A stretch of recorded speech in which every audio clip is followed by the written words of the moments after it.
Survival house. Yeah. They could take the youths and bring them back into the school house. Education was saying, go get your education, me a beg you no revise where you learn from class, me a tell you no. Cause it's not hard, it's a task, just give yourself a chance and you see that you grasp when them tell you no. Go get your education, me a beg you no revise where you learn from class, me a tell you no. Cause it's not hard, it's a task, just give yourself a chance and you see that you grasp when them tell you no. Welcome to another CVP Mathematics video tutorial, your one-to-one tutor, brought to you by Ronique Bernard. Instructions. This lesson was not designed for entertainment. It was designed to be interactive. So therefore, we're asking you to follow each instruction given to you by the tutor. If not, this video will be very useless to you and boring. So please follow each instruction. Remember to do all the try this questions before starting your worksheet. Today we're going to look at statistics, and we're at lesson number 1 in statistics. CSEC objectives. Students should be able to 1. Differentiate between types of data. Construct a frequency table for a given set of data. Determine class features for a given set of data. Construct statistical diagrams. Interpret statistical diagrams. And determine measures of central tendency for raw, ungrouped and grouped data.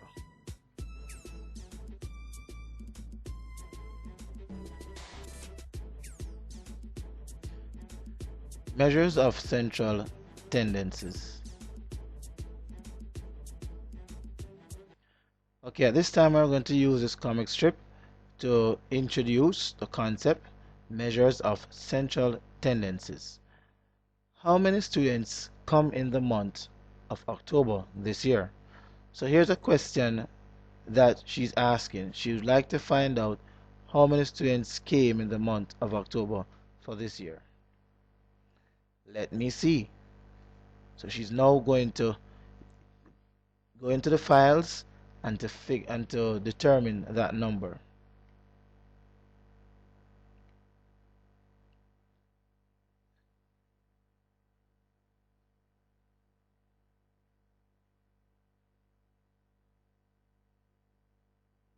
Okay, as you can see that October the 1st she had 38 students, October the 2nd she had 38 students, October the 5th she had 39 students, and October the 6th she had 34, and October the 7th she had 38, and the list continues. Now what we have done right here is to organize our data using a table. So you notice that day 1 they had 38 students, day 2 they had 38 students attending, day 3 they had 39 students attending, day 4 they had 34 students attending, and the list goes on. What you could do is to pause your video and to record this table.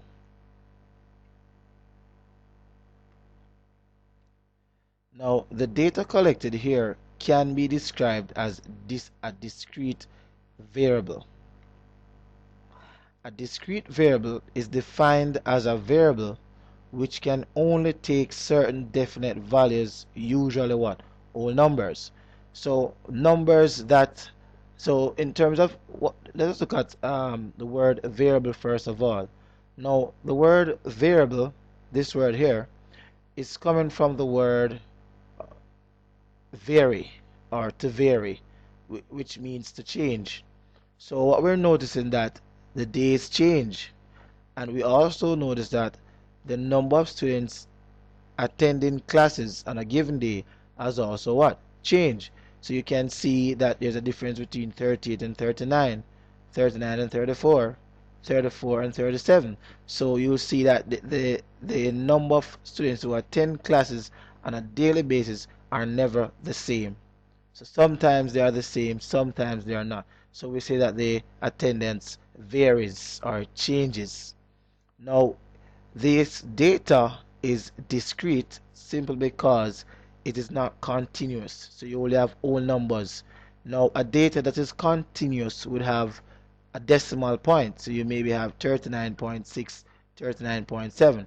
Those data would be referred to as continuous, but the ones that are in whole numbers are referred to as um, discrete. Okay, so that's the difference then between a discrete variable and a continuous variable.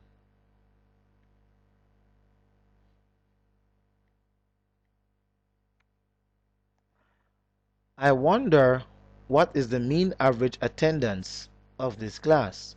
So here at this moment she wants to find out what is the mean average attendance of the class. Now mean average now is one of the measures of central tendencies. In other words, central means middle. In other words then, what the people try to do is simple this. Let's say you're doing an exam and the passing grade would have been the the grade between a failure and a pass.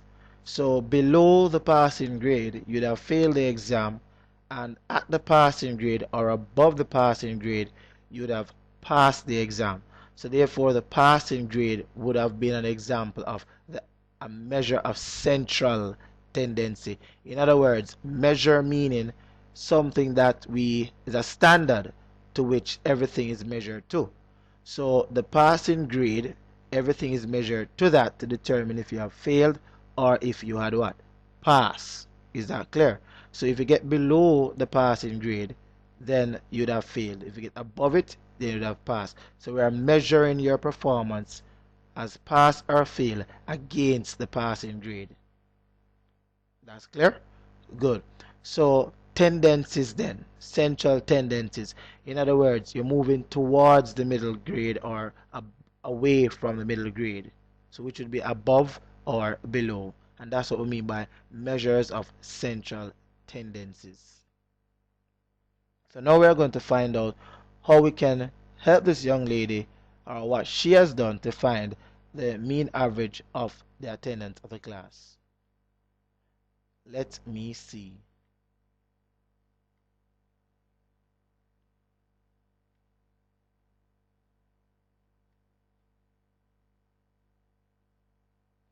Now if you look at her screen, she has the same figures that she had in the table.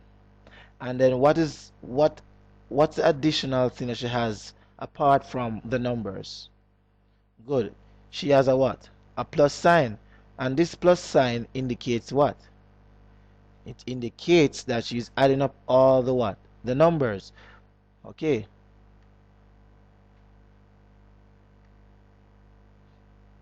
Very good. So she's basically finding the sum of the attendance for the month. And by in order to find the sum or the total attendance for the month, then what she has to do is to add the attendance for each day. So she's adding the attendance for day 1 to day 2 to day 3, etc. and continue. Now finding the mean average. Steps to find the mean average of ungrouped data. Step number 1.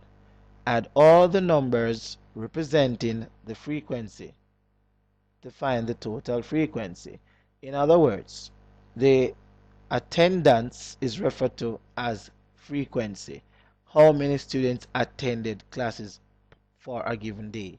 So the number of students attending class would be described as the frequency. Okay, so add all the numbers representing the frequency. In other words, add all the numbers representing the number of students who attend class for a given day. Number 2, then divide that total by the total number of data represented, meaning that the number of attendance represents the day. Good. So the total number of days that we're referring to in step 2, as you'll see in our example. So the first step, we add all the numbers that represents the attendance. There are the frequency. So we had 38 persons in day 1, 38 persons in day 2, 39 persons in day 3, and so on. So when you add all of that now, you'll get 781. So in other words, 781 students attended school over the period over October, over in all. So that the total number of attendance for October would have been 781. Now we are not saying that there's 781 students in the class, but the attendance, the overall attendance, how many persons attended class overall for the month is 781 students. In other words, whereas let me correct myself. I'm not saying to you that the 781 is representing the number of students who attend the class. No. What we're doing is that, take for example, 4 persons came to class today. So the attendance is 4. Tomorrow, 5 came. So the attendance is 5. But the attendance over the 2 days has been 9 persons. However, you may have it, some of that 5 came the day before, and some of that 5 did not come the day before. So, but the attendance is not in respect to the individual students. You are just counting the attendance. So if you take number of persons absent and then take number of persons absent again, you add those attendance for 1 day to the attendance for 2 days. That's the total attendance. Alright, so what you did was to add all of these numbers here and get 781. So that is step 1. Step 2 now, there were 19 days, so therefore she's going to divide the 781 by the 19 days, and then your answer is 36.89. so therefore the mean average is 36.89. okay, and of course you don't have 0.89 students, so but the mean average is 36.89. good. So the average number of students then who actually attends classes on a daily basis then is approximately 37 students. Okay, now we're going to look at another concept, finding the median average. So we are just find the mean average, where you add up everything and then you divide it by the total number of everything that you have. So if you had 10 different things, and 105, 106, 103, etc., then add up all of that and then you divide it by the 10. Oh, clear. So what you have to do is just to follow the steps that I've shown you, and then you can take it from there. Alright, finding the median average. How do we find the median average? Now, steps to find the median average of ungrouped data. Step 1. Arrange the numbers starting from the lowest and moving up to the highest. Step 2. The number in the middle is the median average. Step 3. If the amount of numbers is even, then to find the median numbers, you add the 2 middle numbers and then divide by 2. Example. Now you notice that 27 is the lowest number and 41 is the highest. So we arrange the numbers starting from the lowest and ending with the highest. And then we're going to find the middle number. Now let's count. So 1, 2, 3, 4, 5, 6, 7, 8, 9, 10, 11, 12, 13, 14, 15, 16, 17, 18, 19. So there are 19 numbers now. But we need to find the middle number. Now how are we going to do that? Well, let's see. 1, 2, 3, 4, 5, 6, 7, 8, 9. So we could draw a line. So place it right after the 37. Then we count 1, 2, 3, 4, 5, 6, 7, 8, 9. So we'll start right here. So our middle number then would have been what? 38.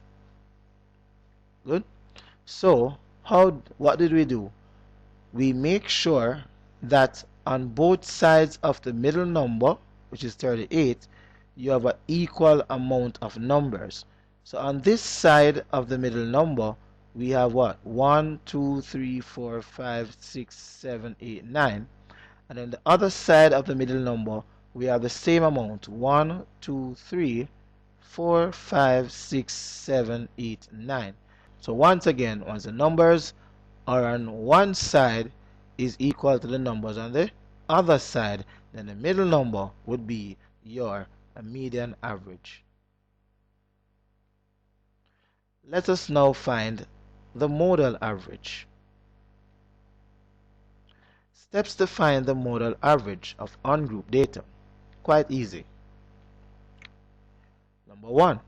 Simple look for the number that is present most. That means the number that you see more. The number that enough, more than any other number. Or the number that enough of itself. Good. And let us carry out this step. Example. Let us look in our thing here and see which number that we have most. 27, how much times you see 27? Only one time. How many times you see 33? Only one time. 34? Only one time. 35, 2 times. 36 twice. 37 twice. 38, 1, 2, 3, 4. 39, 1, 2, 3. Then 40, 41, 41. So which number do you see most? Yes, it will be what? 38.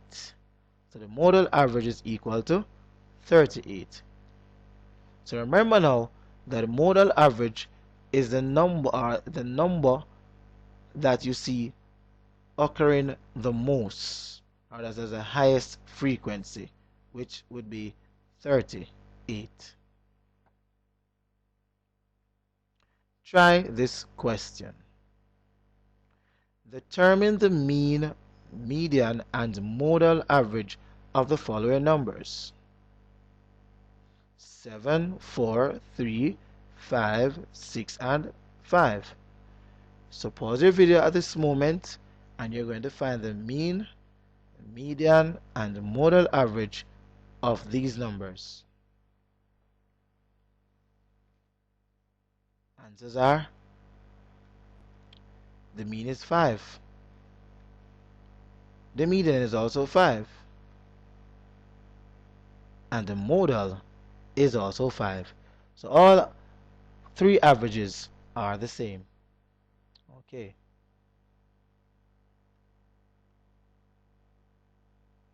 Now we're in our other part of our lesson, constructing a frequency table.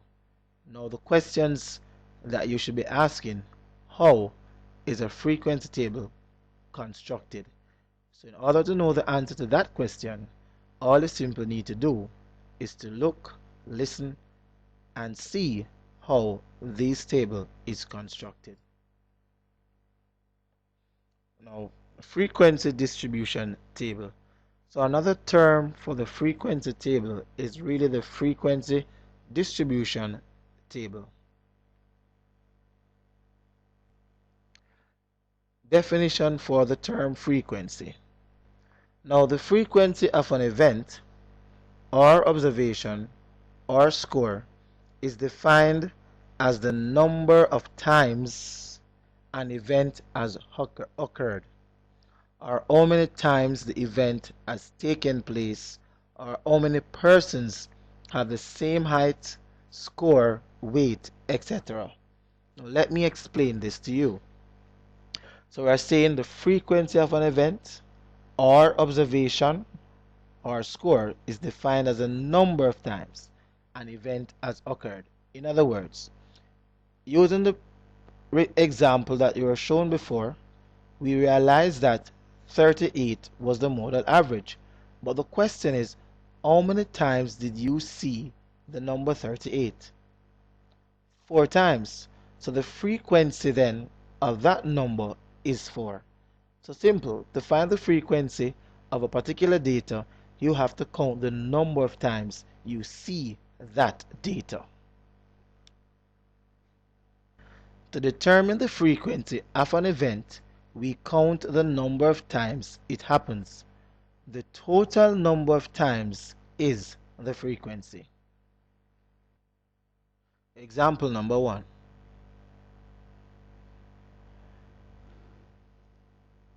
Now, there are 50 participants in a shooting competition. The score for each participant is listed below. This is the list of raw data. So I'm going to ask you to pause the video right here.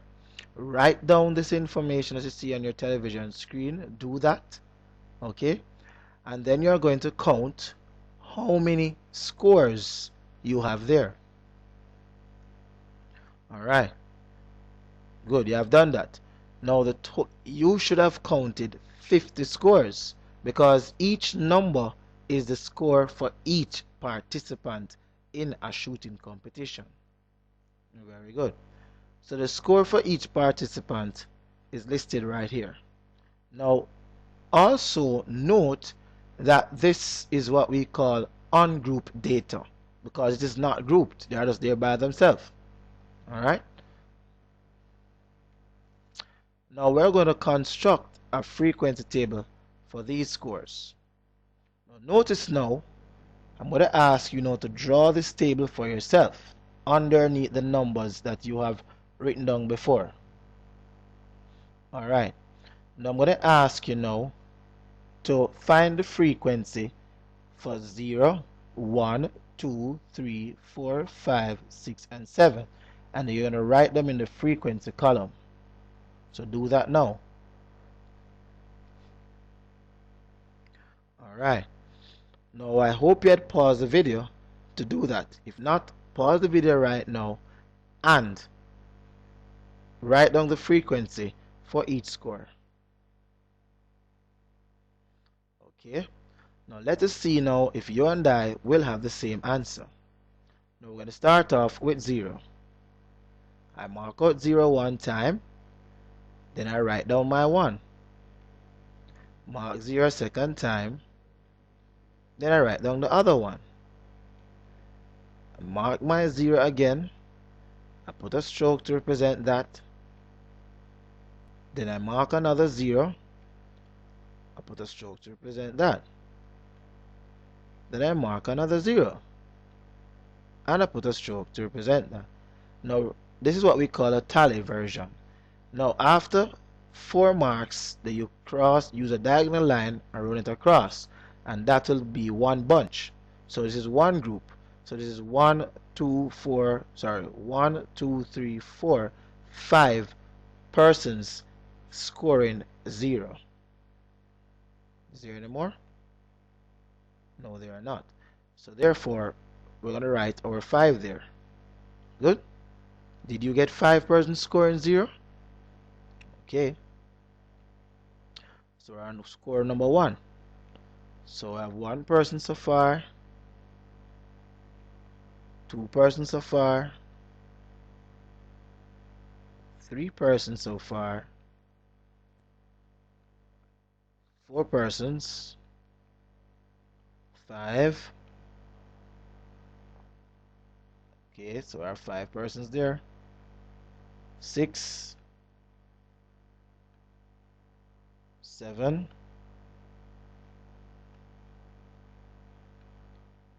8, 9, and 10, 11, and 12. So we have what? 12 persons getting a score of 1. So 1, 2, 3, 4, 5, 6, 7, 8, 9, 10, 11, 12. So we have 12 persons scoring only 1 points. How many persons score 2 points now? 1, 2, 3. So therefore we only have what? 3 persons scoring 3 points.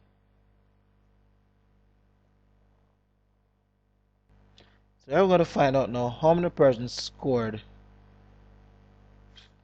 3 points. So 1, 2, 3,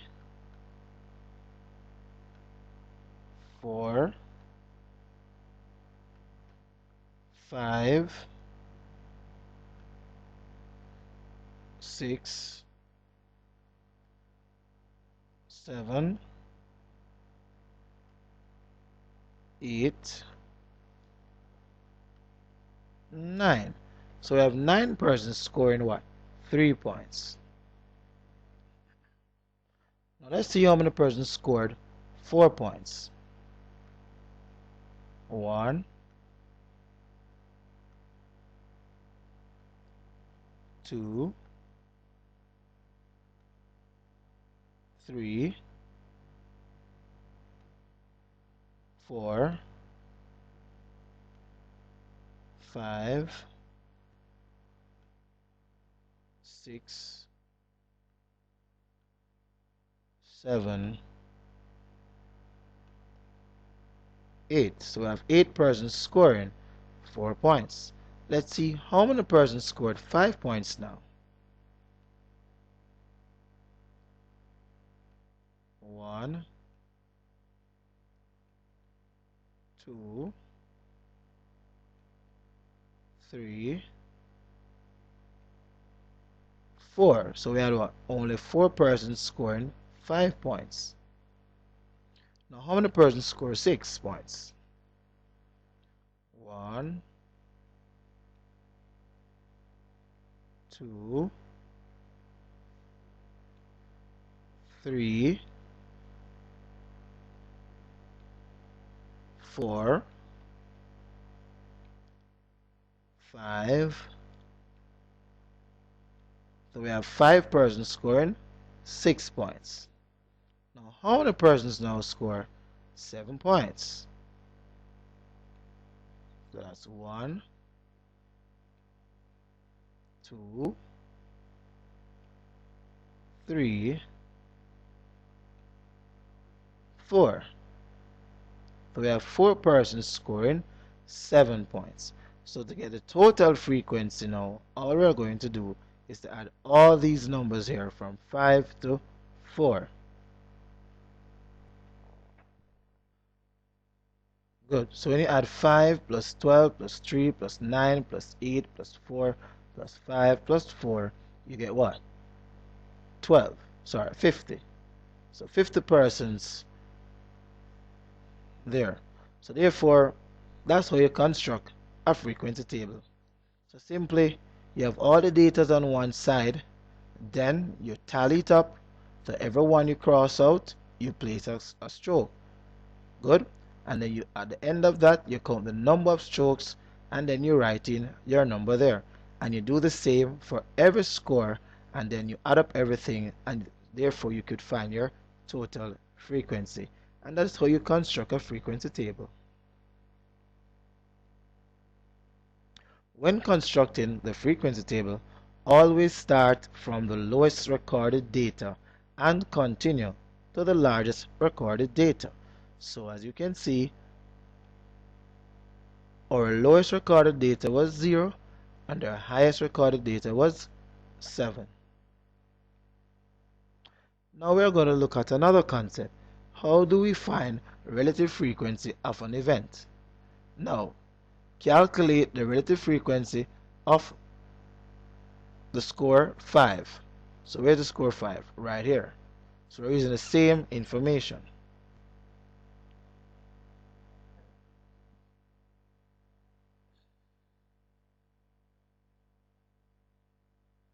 Now, the relative frequency of an event as a fraction is the frequency of the event over the total frequency.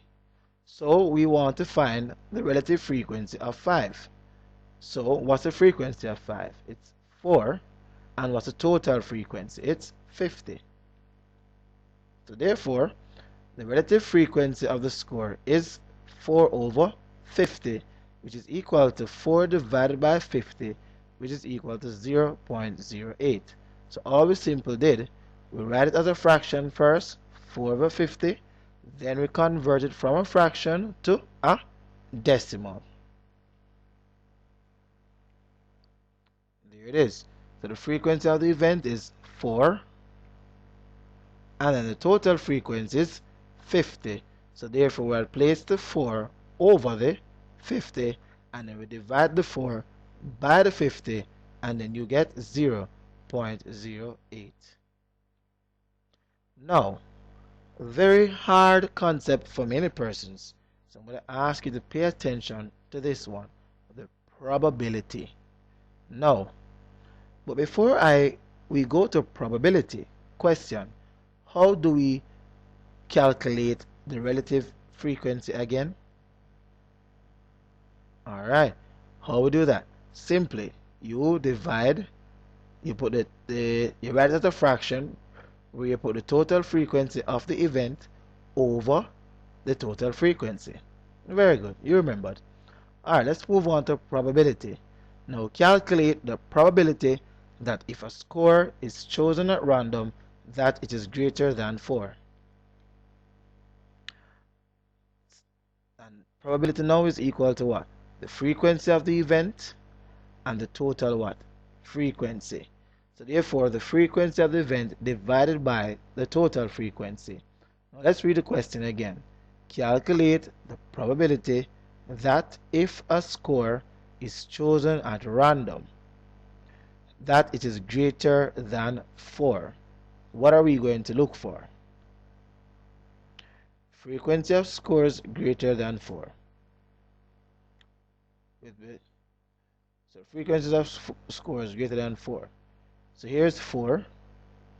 5 is greater than it. 6 is greater than it. And what? 7 is also greater than it. So what do we do? So here's the 5 and the 6 and the 7. So these scores are greater than 4. So the first step is to identify the scores or the data that is greater than the number given. So the number given was 4, and you are to find the probability that a score is chosen at random that is greater than 4. So there's 5, 6, and 7. But how many of these numbers here are greater than 4? Simply, you're going to add 4 plus 5 plus 4 again, and then that will be what? 13.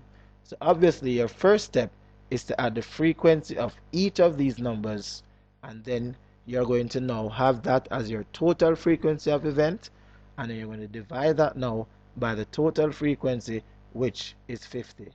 So 13 over 50, and then now 13 divided by 50, which is equal to 0.26. So remember this, a probability can only be equal to 1 or less than 1, but not greater than 1. So if you were to count each score greater than 4, you would have counted the score 5 4 times, the score 6 5 times, and the score 7 4 times. So therefore the number of times you would have counted a score would be 13. You could try it for yourself. Just write back all those numbers again and count how many of those scores were greater than 4, and you would have gotten 13.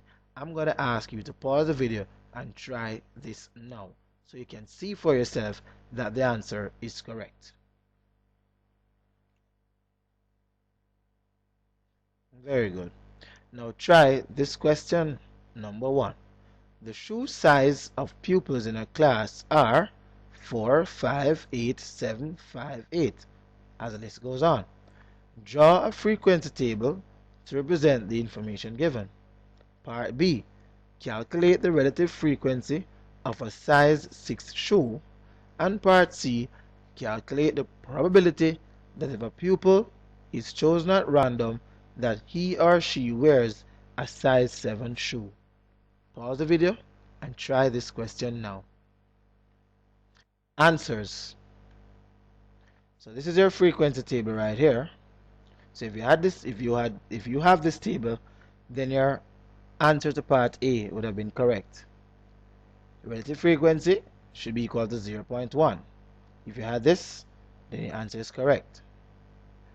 Probability is equal to 0.2. If you have this, then your answer is also correct. Now, note students, many students try to memorize. It is not always a good practice to memorize anything in mathematics. If you find yourself unable to remember the steps, all you simply need to do is to go back to the example that was shown to you before and to look at the steps carefully, one after the other, and listen to what was also said, one thing after the other, and then check to see if you're following the steps shown or if you're following what was said. And if you had followed what was said and if you had followed what was shown, then of course your answers would be correct. Try this question number 2. There are 25 participants in a shooting competition. The score of each participant is listed below. Draw a frequency table to represent the information given, and part B, calculate the probability that if a participant is chosen at random that he or she scored less than 2, exactly 5, and at least 4. Now note, at least 4 means that they can score 4 or more. Okay, so pause the video now and try this question. Answers. Now of course this should be your frequency table. Probability for the following. For part 1 is 0.4, part 2 is 0.2, and part 3 is 0.36. If you had failed to get any of these answers, look again on your steps that you have carried out. Make sure that you had followed each step that I have shown you. Okay? Okay, very good. Now here are some instructions that you need to follow. You will need a graph paper for this topic, a ruler and a pencil too. Pause the video and try and do the task before the tutor does it based on the notes provided.